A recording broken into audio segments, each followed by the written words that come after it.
Je commence la vidéo, je m'en mets partout.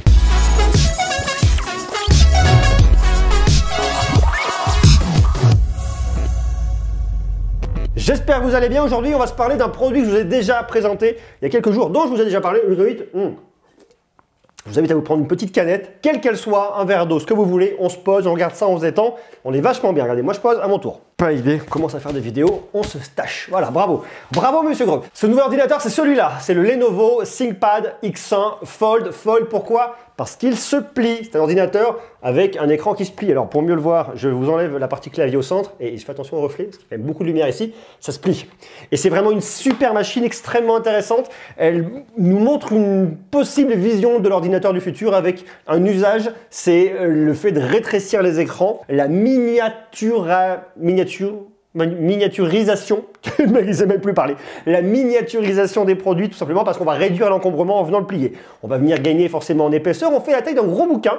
Pour moi, rien de bien déconnant là-dessus. Ça marche très bien. Donc la question qu'on va se poser aujourd'hui, c'est est-ce que ce nouvel ordinateur, ce ThinkPad X1 Fold de Lenovo, a un intérêt pour vous? Est-ce qu'il peut vous tenter? Est-ce qu'il peut vous intéresser? On va parler des usages, on va essayer de comprendre ce qu'on peut faire avec, ce qu'on ne peut pas faire avec, parce qu'on ne peut pas tout faire avec. C'est aujourd'hui une vidéo qui est réalisée en partenariat avec Surfshark. Surfshark est un VPN qui vient protéger vos connexions Internet. Il va notamment éviter la fluctuation de prix lorsque vous allez venir faire vos achats en ligne, par exemple réserver un billet d'avion, louer une voiture ou encore prendre un hôtel. Mais il va beaucoup plus loin puisqu'il vous protège lors de vos connexions sur les Wi-Fi publics, par exemple un restaurant ou bien encore d'un hôtel lorsque vous êtes en déplacement. Il vient crypter et sécuriser vos données. Mais il vous permet également de vous connecter à des sites internet qui sont bloqués par un géoblocage. Je pense notamment à Netflix, les bibliothèques de Netflix US, Netflix Japon. Si vous êtes aux US, Netflix France. C'est la même chose pour MyCanal, vous allez pouvoir vous connecter dans le monde entier. Et ça, c'est très bien. Avec un seul abonnement, vous pouvez connecter un nombre illimité d'appareils en même temps. Et Surfshark est disponible sur PC, sur Mac, iOS, Android, Smart TV, Apple TV, Chrome, Firefox, Xbox et même PlayStation. Vous bénéficiez d'une assistance 24 h sur 24 et 7 jours sur 7 et vous êtes satisfait ou remboursé dans les 30 jours qui suivent votre souscription. En plus de ça, Surfshark ne conserve aucune de vos données et vous bénéficiez de services en plus comme Surfshark Alert qui vous alertera si vos données personnelles ont fuité sur Internet afin que vous puissiez changer vos mots de passe. Et surtout, vous allez pouvoir naviguer sur le web en toute confidentialité, sans publicité ni traceur. Je vous invite donc à venir découvrir et essayer Surfshark. Je vous ai mis un lien en bas dans la description. Vous bénéficiez de 84% de remise et de 4 mois offerts. Lenovo ThinkPad X1 Fold. Déjà, je vais vous parler un peu des différentes façons dont on va pouvoir venir l'utiliser. La toute première façon, c'est en l'ouvrant comme ça, en grand. C'est un ordinateur. C'est vraiment un ordinateur. Vous êtes sur un Windows 10 là-dessus, rien de bien surprenant. Bon, vous connaissez Windows, je ne vais pas vous en parler. Ça, c'est relativement simple. Vous pouvez donc soit le tenir comme une tablette si vous le souhaitez, soit venir utiliser ce petit rabat pour le mettre en mode chevalet, vous le posez sur une table, pour du visionnage, pourquoi pas, ça peut être intéressant, et puis même pour travailler avec ou sans le stylet. Mais ça, on en reparle dans quelques instants. Donc ça, c'est la toute première configuration. La deuxième configuration, c'est vous venez de plier. Vous venez de plier, vous le mettez sur une table, vous le mettez sur vos genoux. Vous avez donc cet écran qui fonctionne d'une seule et même partie. Ce qui est très sympa, c'est que vous pouvez utiliser la partie du haut pour mettre une fenêtre, la partie du bas pour mettre notre fenêtre. Vous pouvez donc faire une espèce de multitâche. Par contre, ce qui est un peu dur, c'est lorsqu'il est quand même plié à 90 degrés, pour venir passer ici au niveau de la pliure, bon, voilà, c'est pas extrêmement simple. C'est un peu l'inconvénient de ses avantages. Hop, vous le dépliez un petit peu plus, et là, c'est quand même un petit peu plus facile. Bon, voilà, ça c'est vraiment du point de détail. Et puis, le troisième usage, et non des moindres, c'est lorsque vous venez poser son petit clavier ici qui s'aimante. Vous avez donc que la partie du haut qui est activée, l'écran du bas en dessous est complètement désactivé. Et là, vous l'utilisez comme un petit PC très facilement. Donc on a ces trois façons un peu basiques et en plus de ça, après, on vient rajouter des usages grâce au stylet. Ça, c'est aussi super intéressant pour de la prise de notes. On va une fois de plus le détailler dans quelques instants. Vous pouvez donc venir bouger vos fenêtres. Vous pouvez le faire avec ou sans le clavier. À chacun de trouver ses usages, sa façon de fonctionner. En tout cas, moi, ce que je trouve intéressant, déjà, tout de suite, c'est d'avoir ce côté modulaire. Chacun donc pouvoir venir trouver ses usages très facilement. On peut le ranger aussi d'une façon très maligne. Vous posez le clavier, vous remettez le stylet ici, tac, ça vient, ça se pose et vous le refermez et vous êtes parti. On voit que là, on a fait un ordinateur qui est fait pour être emmené partout avec soi, rangé très facilement pour du déplacement professionnel, pour du voyage. Voilà. Ça, c'est son ADN. Il fait une chaleur sous ses spots, c'est... On va se concentrer sur les points un peu pratiques au niveau de cette machine. Premier point, ce qu'il faut savoir, c'est que vous avez sur l'ordinateur en lui-même, c'est-à-dire sans le clavier et sans le stylet, vous avez un port USB qui va se trouver juste en dessous de la façade principale, c'est l'USB-C. Et vous en avez un deuxième. Si vous le posez en mode chevalet comme ça sur une table, eh bien celui que vous avez en dessous sera condamné. Donc vous allez venir utiliser celui que vous avez sur le côté. Et à contrario, si vous le posez comme ça, vous allez pouvoir choisir d'utiliser celui en dessous, celui sur le côté, à votre convenance. Vous allez pouvoir venir recharger votre ordinateur grâce aux deux prises USB-C, celles que vous souhaitez. Venir brancher un disque dur externe. Enfin, vous voyez, vous comprenez l'histoire, c'est très simple. Autre point que je trouve très pratique et extrêmement malin, votre clavier va venir se recharger en induction. Il est aimanté. Vous pouvez soit venir le recharger en induction, soit sinon vous avez une toute petite prise sur le côté en micro USB pour venir le recharger comme vous voulez. Le seul point que je vais trouver un petit peu négatif au niveau de la charge, c'est pour venir recharger le stylet. C'est vraiment, je trouve, un peu old school et c'est un point à améliorer pour les Lenovo. Vous l'ouvrez et là, vous venez le recharger en USB-C. Ça fait penser au système de charge qu'on avait sur les premiers stylets d'Apple. Vous le branchez sur votre tablette, c'est une espèce de truc qui dépassait, c'était pas très beau. Aujourd'hui, c'est corrigé, vous avez de la recharge sans fil chez Apple. Ici, c'est pas le cas. J'aurais aimé que pour un produit hyper technologique avec un écran qui se plie, qu'on trouve un système de recharge sans fil. Ça m'aurait paru assez malin, assez simple. Je vais pas non plus critiquer parce que il y a eu beaucoup de reproches qui ont été faits aux tablettes de Samsung où lorsque vous posez votre stylet comme ça et qu'il va se recharger en induction, et bien quand on est en déplacement, on le perd, même s'il est aimanté, même s'il tient, il y a un moment, il y a une contrainte, ça le bouge, ça l'enlève, on le perd. Voilà. Donc ici, vous le mettez là, ça ne bougera pas. Le point un peu négatif, c'est que vous ne rechargez pas l'induction. On peut pas tout avoir. D'ailleurs, dites-moi vous ce que vous en pensez en bas en commentaire. Quel système vous préférez en induction qui puisse bouger un peu plus ou alors quel est comme ça dans cette petite sangle et qui ne bouge pas. Vous voyez? Dites-moi ce que vous en pensez en bas en commentaire. Parlons un peu des usages, parce que c'est vraiment le point qui va venir nous intéresser ici. Alors, qu'est-ce qu'on va faire de cette jolie petite bête? Alors déjà, on va la regarder parce qu'elle est belle, on va se dire qu'il y a de belles technologies et que la technologie évolue, qu'il y a du progrès. Et ça, c'est très cool, bravo Lenovo pour l'innovation. Je vous le dis tout de suite, ici, on tourne sur un Intel Core i5, on est sur un Lakefield, on va pas être sur une machine extrêmement performante. Donc vous n'allez pas avoir beaucoup de performance, tout ce qui va être montage vidéo. Vous utilisez Photoshop par exemple avec beaucoup de calques.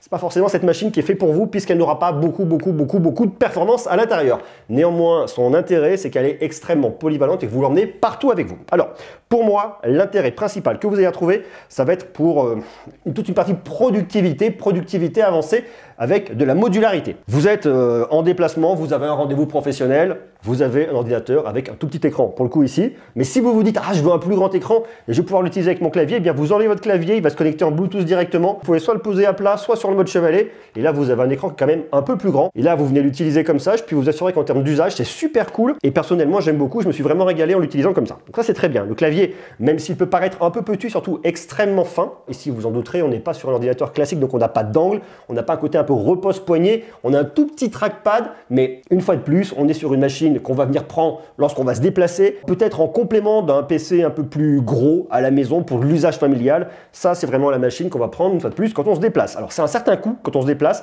On est un peu moins de 3000 € la machine. Bon, certes, c'est pour ça que je vous dis une fois de plus que cet ordinateur n'est pas destiné à tout le monde. L'usage du stylet, moi je l'ai un petit peu moins. Je vous l'ai déjà dit lorsque je vous parle notamment de smartphones, de la gamme Note de Samsung avec des stylets. Je ne suis pas monsieur stylet, je n'utilise pas beaucoup les stylets, je ne fais pas d'illustration, je ne dessine pas, je ne prends pas de notes avec un stylet.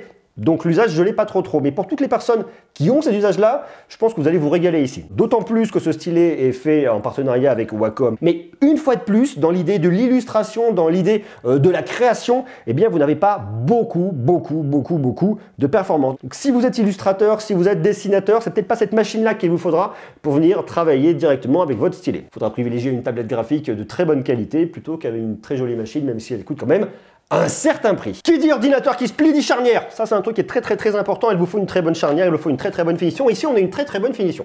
Pour moi, la charnière, je la trouve robuste, je la trouve vraiment bien construite. Elle s'arrête partout, quel que soit l'angle que vous souhaitiez avoir. Très bon boulot de la part de Lenovo là-dessus. Alors, j'avais noté un point sur lequel j'avais une interrogation, mais une fois de plus, j'aurai pas de réponse tout de suite. C'est peut-être la réponse dans le temps. C'est sur un petit jour que je viens voir, vous avez un mini-jour et je me demandais si à force des impuretés ne pouvaient pas rentrer à l'intérieur et s'il n'y avait pas un risque. J'ai pas la réponse aujourd'hui, je ne saurais pas vous le dire. J'en ai parlé avec Patrick, salut Patrick, qui est expert produit chez Lenovo. Et a priori, non. Je vais essayer de vous montrer comme ça, c'est pas hyper évident à filmer. Dans cette partie juste au-dessus, pas la partie du bas, parce que la partie du bas, c'est le cuir, ça m'intrigue pas. Quand on le plie ici, là, on a un tout petit jour. On le sent vraiment, c'est souple. Donc je me dis, s'il y a des impuretés qui passent là-dedans, allez savoir ce qui pourrait se passer. Autre point qui est extrêmement important avec un ordinateur qui se plie, eh bien, c'est la dalle, la qualité de dalle. Alors, pour que ça se plie, il nous faut une technologie avec un écran flexible. Les écrans flexibles, aujourd'hui, sont des écrans OLED. C'est ce qu'on appellera une dalle F-OLED, Fold OLED, une dalle qui se plie. Vous voyez, c'est ça. Hop.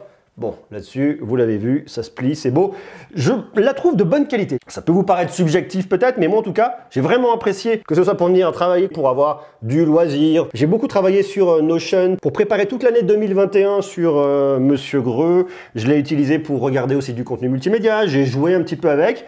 Et cette dalle, je la trouve vraiment sympa, assez lumineuse, ça il faut le dire, d'autant plus que c'est un ordinateur portable qu'on va emmener à l'extérieur. Je sais que c'est compliqué de se rendre compte au travers d'une vidéo. Moi je suis assez satisfait. Un autre point qui est vachement intéressant, qui est très malin. Aujourd'hui, vous le savez, je vais rien vous apprendre, dans une période compliquée, et c'est pas grand chose de le dire, lié à cette saloperie de virus, eh bien, tout le monde télétravaille, beaucoup en tout cas, pas tout le monde, mais beaucoup télétravaillent, et il nous faut des ordinateurs performants, et il nous faut en tout cas des machines qui nous permettent de travailler dans de bonnes conditions, avec des webcams de qualité, avec des micros de qualité. Alors ici, il y a un truc qui est assez sympa, et que j'aime bien, c'est que vous avez pas moins de 4 petits micros, hop, ma feuille tombe, vous avez pas moins de 4 petits micros qui sont situés juste en dessous, à côté du bouton de volume, et à côté des boutons pour venir l'allumer et pour l'éteindre. Ce qui fait que lorsque vous allez utiliser un ordinateur plié comme ça, eh bien, vous avez les micros en face de votre bouche, donc il y a une vraie directivité, on va vraiment venir capter ce que vous vous dites, plutôt bien, et si vous l'utilisez en mode stand, c'est-à-dire ouvert comme ça, tac, eh bien ces micros vont se retrouver sur la droite, et ce qui me semble aussi plutôt bien et plutôt intéressant. Le seul truc que je vais venir un peu reprocher, c'est que si vous faites de la visioconférence, vous le ferez uniquement avec votre ordinateur ouvert comme ça, en mode stand. Pourquoi? Parce que vous avez la webcam qui est au centre, parce que si vous le positionnez comme ça, vous avez votre webcam qui est positionnée là sur le côté, et là ça devient extrêmement bizarre. On vous verra un peu de côté, un peu en biais, un peu en bas. Une fois de plus, il a fallu faire des choix, on ne peut pas avoir 15 000 webcams qui vont se balader tout autour. Vous le mettez en mode stand, vous voyez tous vos interlocuteurs, vous prenez votre clavier en Bluetooth, vous êtes à distance, ça fonctionnera. Comme je vous le disais, c'est un ordinateur qui va pas être extrêmement performant. Par contre, ce qui est intéressant avec cet Intel Core i5 Lakefield, eh bien, c'est que vous n'avez pas de ventilateur, vous n'avez pas une machine qui va souffler, qui va faire du bruit. Une fois de plus, et je vous le dis et je vous le redis, vous n'allez pas faire tourner de programme gourmand dessus, donc il n'y aura pas besoin de refroidir énormément, c'est une certitude. Par contre, lorsque vous allez être en déplacement, eh bien, vous allez avoir une machine extrêmement silencieuse, pas de bruit. Il y a plein de petites optimisations logicielles sur lesquelles ont travaillé Lenovo qui sont super intéressantes, notamment Lenovo Display Optimizer, Lenovo Display Optimizer, qui permettra de personnaliser le spectre colorimétrique en fonction de chaque application que vous allez utiliser. Vous allez donc pouvoir adapter la colorimétrie de chaque application en fonction des besoins et des usages. Intéressant. Vous avez une optimisation également de la caméra et de l'audio lorsque vous allez venir converser avec des collègues, par exemple. Il y a ce qu'ils appellent le Smart Display qui vous permettra de venir flouter votre écran lorsque vous ne le regardez pas. Par exemple, vous êtes au bureau, vous vous levez, vous allez à la machine à café, eh bien votre écran va être flouté parce que vous n'êtes pas en face. De la même manière, imaginez, vous êtes face à votre ordinateur, il vous regardez autre chose, eh bien vous voulez pas qu'un curieux ou une curieuse vienne regarder, eh bien paf, ça se floute. Et lorsque vous le regardez, il se défloute. Vous pouvez travailler donc très facilement en toute sécurité. Enfin, il y a pas mal de petites options logicielles sur lesquelles Lenovo a vraiment bien bossé, qui vient dans le sens de la productivité, qui s'adresse beaucoup là-dessus aux professionnels. Donc je trouve ça assez malin. Vous avez bien évidemment de la reconnaissance visuelle avec Windows Hello pour venir le déverrouiller de façon complètement sécurisée. Vous avez de la commande à la voix avec Lenovo Voice Pro. Vous allez pouvoir lui demander d'ouvrir des applications, d'avoir de la traduction en temps réel. Ça peut également être très intéressant pour les personnes en situation de handicap. Il y a beaucoup d'usages derrière. La cible là-dessus de Lenovo, c'est plus la cible professionnelle qui veulent des ordinateurs 13 pouces, 14 pouces, faciles à emmener avec soi. On va donc ici venir cibler les personnes qui ont besoin de mobilité, d'ultra mobilité. Je pense notamment à des commerciaux, je pense à des, je sais pas moi, à des cadres qui se déplacent tout le temps et qui ont besoin d'avoir l'ordinateur qui prend pas beaucoup de place. Il s'adresse aussi là-dessus ce qu'on appellera les early adopters, les techies, ceux qui aiment la tech, qui veulent les nouvelles innovations et qui ont les moyens de le mettre là-dedans. On est un petit peu moins de 3 000 €. Une fois de plus, ça va dépendre de la configuration. Je vous ai mis les liens en bas dans la description. Allez jeter un petit coup d'œil, ne serait-ce que pour découvrir. Vous verrez les différentes configurations. C'est assez intéressant. Cet ordinateur-là n'est pas fait pour le commun des mortels. C'est une innovation. Ça permet à Lenovo de montrer qu'ils sont présents dans l'innovation. On le savait déjà, on l'avait déjà vu avec beaucoup de leurs produits, notamment les Yoga qui se plient un peu de tous les côtés. Mais là, ils utilisent une fois de plus ce côté pliable, pliant, pliable. J'utilise ce côté pliable grâce aux nouveaux écrans qui vous permettent de se plier, grâce à la technologie OLED. Ils peuvent l'embarquer très facilement avec des processeurs qui ne consomment pas énormément, mais en ayant effectivement un petit manque de performance si c'est ce dont vous avez besoin. Il ira également bien pour le multimédia, pour la productivité, pour le travail. Pour moi, c'est une machine que vous allez vraiment, mais vraiment utiliser pour venir travailler. On peut l'utiliser pour jouer à des jeux pas très performants. Je vous ai notamment fait tourner Asphalt 8 dessus. C'est pas là-dessus qu'on va avoir plus de performance, hein, très clairement, mais on peut le faire, un peu de divertissement, on peut le faire. Ici pour moi c'est de la productivité avec votre clavier Bluetooth, avec votre stylet, avec votre écran tactile et avec une machine qui se plie et qu'on peut utiliser de différentes manières. C'est une machine que je trouve super intéressante. Je la trouve limitée dans plein de points, dans plein de domaines, je vous l'ai dit une fois de plus, vous manquez de performance, donc vous ne pouvez pas tout faire, vous ne pourrez pas tout faire. Mais ce que j'aime ici, c'est l'innovation. Moi j'adore l'innovation, j'adore la technologie, sinon je ne ferais pas de chaîne tech, vous ne me verriez pas, on ne se connaîtrait pas, on ne se serait jamais rencontrés. Ça aurait été dommage. Donc j'adore l'innovation, je salue l'innovation, mais je suis convaincu que ce Lenovo ThinkPad X1 Fold ne se vendra pas beaucoup parce qu'il n'est pas destiné à beaucoup de monde. Il permet de montrer l'innovation, il montre la force de Lenovo, qui est un acteur majeur dans le monde des ordinateurs, mais également dans le monde de l'innovation. Il faut compter sur eux. Cette machine, je la trouve très cool. D'ailleurs, dites-moi vous, est-ce que vous pensez qu'un ordinateur comme ça, vous pourriez l'acheter? Et si oui, pour quel usage? Ça ne veut pas dire que vous allez l'acheter, mais est-ce que vous pourriez vous laisser tenter par une machine comme ça et qu'est-ce que vous pensez que vous pourriez en faire? Ça, c'est super intéressant. Marquez-le moi en bas en commentaire, je vais regarder. Prenez le temps de regarder ça, on va pouvoir en discuter ensemble. Qu'est-ce que vous en pensez? Est-ce que vous aimez cette innovation? Est-ce que vous pensez que ça va dans le bon sens? Et est-ce que vous pensez que l'avenir du PC passe par le pliable? Marquez-moi ça en bas. Quant à nous, on se retrouve très vite pour continuer à parler de tech, de l'amour, des bisous et du love. Ciao, ciao!